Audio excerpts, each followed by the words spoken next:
An ideal gas CV is equals to 5 by 2R is expanded adiabatically against a constant pressure of 1 atm until it doubles in volume. If the initial temperature and pressure is 298 Kelvin and 5 atm respectively, then the final temperature is CV is the molar heat capacity that has been given to you at constant value. See, if it's adiabatic process na, so delta U is equals to Q plus W, and delta U will then be equals to work done, क्योंकि Q तो zero है ना, adiabatic है. So delta U is equals to W. सबसे पहली बात होगी यहाँ पर. Now we over here are talking about कि भाई यहाँ पर जो हमारा कांस्टेंट प्रेशर जो है दैट इज 1 atm. तो भाई जब भी ये लाइन आ जाती है ना expanded adiabatically against a constant pressure, तो भाई प्रोसेस ना मैं प्रोसेस 101% इरिवर्सिबल है. So work done for irreversible process is equals to minus P external V2 minus V1. इसको आप पहली इक्वेशन मानिए. ठीक है. Now we have also been provided कि भाई V2 जो है it is equals to twice of V1. यहाँ लिखा है ना, it is expanded against a constant pressure until it doubles in volume. That is the main thing. Now we know also know one particular thing कि भाई PV is equals to nRT होता है. हाँ जी. So V is equals to nRT by P, isn't it? Since the number of moles are basically same, so we can say that ki nRT2 by P2 is equals to nRT1 by P1. So यहाँ से nr cancel out हो गया. So यहाँ पर से T2 by P2 is equals to T1 by P1 हो गया. बोलो भाई, क्या ये वाली बात आप लोगों को समझ में आई कि नहीं आई है? एब्सोल्युटली राइट गाइज कि नहीं? But also we want to say कि भाई यहाँ पर V2 जो है it is equals to twice of V1 है. V2 जो है it is equals to twice of V1 है कि नहीं? तो मैं इसको यहाँ पर क्या लिख सकती हूँ? मैं लिख सकती हूँ, क्योंकि V क्या है, T बाय P वाला आ गया ना. V is directly proportional to T by P. So T2 by P2 will be then equals to twice of T1 by P1. क्या मैं ऐसे लिख सकती हूँ? बिल्कुल लिख सकते हैं. ठीक है. इसको आप मान लीजिए सेकेंड इक्वेशन. तो यहाँ से क्या आया? P2 is equals to T2. P2 is equals to T2 into P1 by twice of T1 basically. Absolutely right. हाँ जी. अब आगे चलते हैं.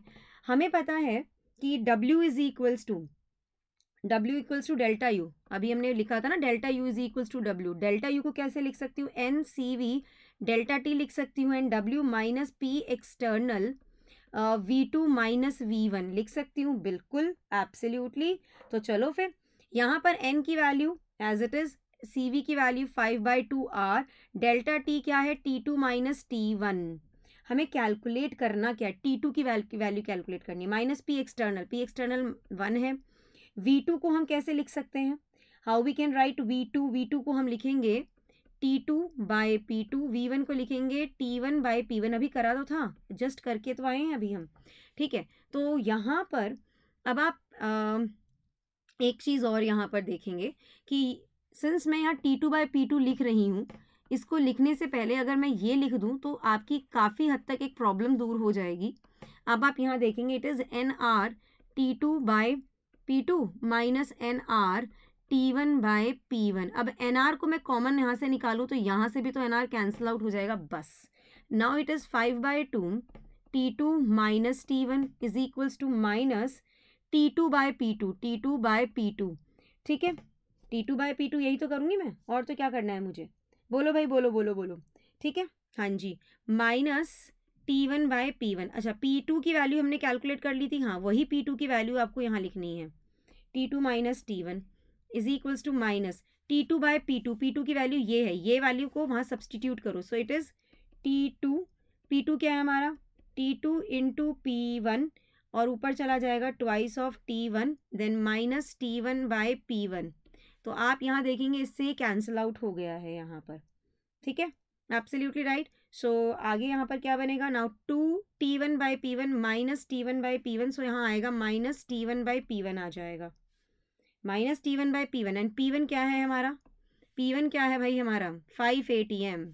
Yes or no? If the initial temperature and pressure is 298 Kelvin and 5 atm, तो मैंने यहाँ पर क्या लिख देना है? माइनस T1 बाई 5 लिख देना है. बोलो. ठीक है. सो इन अ वे अब यहाँ से आया T2 minus T1 is equals to minus 2 by 25 of T1 आ गया. सो अब यहाँ से T2 क्या आ गया, T2 is equals to -2/25 of T1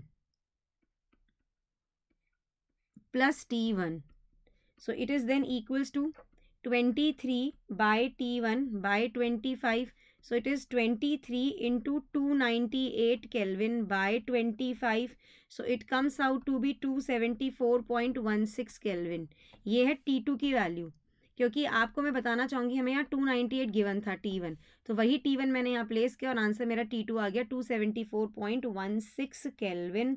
तो आपका जो यहाँ पर आंसर होगा नियरेस्ट इंटीजर तक, इट विल बी 274 केल्विन.